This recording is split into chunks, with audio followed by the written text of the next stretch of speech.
Don't mind my beach face. I'm still here in Punta Cana. And so I really, really like this exercise because I have readjusted my why probably 5 million times. And the last time I did it, it was very similar to what I'm going to be talking about in just a second.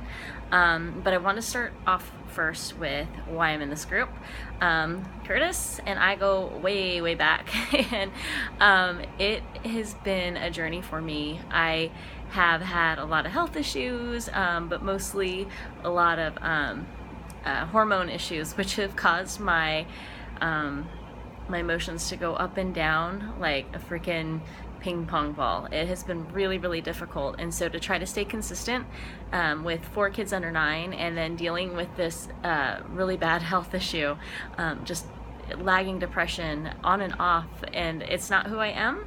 And so it's been very hard to keep my focus when it's come to my business, which I just, from the bottom of my heart, love just helping people get results and that kind of thing, especially if they're busy like me, because people always think that they can't do things because they're busy. So that's why I'm in this group, just to have the accountability. I need the accountability, and I need to have some kind of a guide along the way, a roadmap to help me do this and do this well, because I do it okay, but I know I'm missing so many important little tidbits that I know with Curtis and Chaz, you guys are gonna really rock us, and I'm looking forward to that because I need to, first of all, get my ass kicked and secondly, figure out what to do and how to do this correctly. So why I want to be an entrepreneur, and I wrote it down, so sorry, I'm gonna have to kind of read this, but it's because a year ago my husband lost his job, and he worked for a company for 20 years, and my biggest fear was that he would lose that job, and they did a mass layoff, and he was a part of that.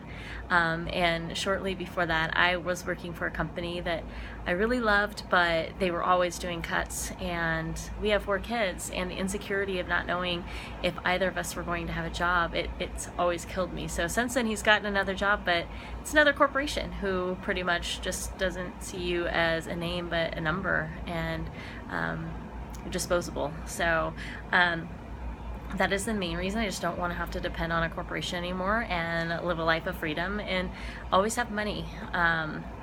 My level 1 is I'm sick of living in fear, because what I have found is that that fear bleeds into depression, and it causes me stress and anxiety that I really don't need, and I'm still afraid that it might happen again.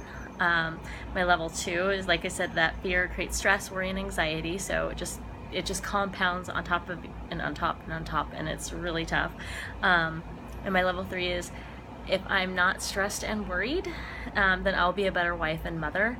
If I'm feeling secure with where we're at, and I know as an entrepreneur, you're not always, you have the kind of the ups and downs, but at least they're your ups and downs. And so if I'm able to not be stressed, then my level 4, it gives my kids security. So when we went through the job loss and stuff, you know, my kids felt insecure. We felt a little insecure because we didn't know where, you know, what we're gonna be able to do, and we still have to tell them no on things. I'm not saying we're spoiling them, but we still have to tell them no, because we don't know if we're gonna have enough money. And then level 5, I was saying happy and secure kids equal happy and secure adults. And when I was a child, I did not have the security. My parents lost their jobs, and I think that's why it's always been in the back of my head, and I've always had that fear as an adult that I too was going to lose my job. And so level 6 sorry, level 6 is I don't want them to feel that insecurity I felt as a child, and I want them to know that, you know, we could provide for them and take care of them, and they don't have to worry and stress about certain things like that, because, you know, life happens, but it's still just very, very difficult, and it's still very, very it's very, very much alive in my head and my heart what I went through as a kid, and I just don't want my kids to go through that. And so those were I had level 7 too, but I didn't write that one down. I actually wrote it down in the group. So it just comes down to security for me. It comes down to being able to make my own rules and not worry about losing a job, and keeping my security and keeping my kids, family, me out of depression and everything else. That's kind of the Reader's Digest version. Hopefully this is okay, Curtis, and I'm so excited to see the next homework assignment. So hopefully it'll be just as good as discipline, which I'm sure it will be. But I thank you very much for watching this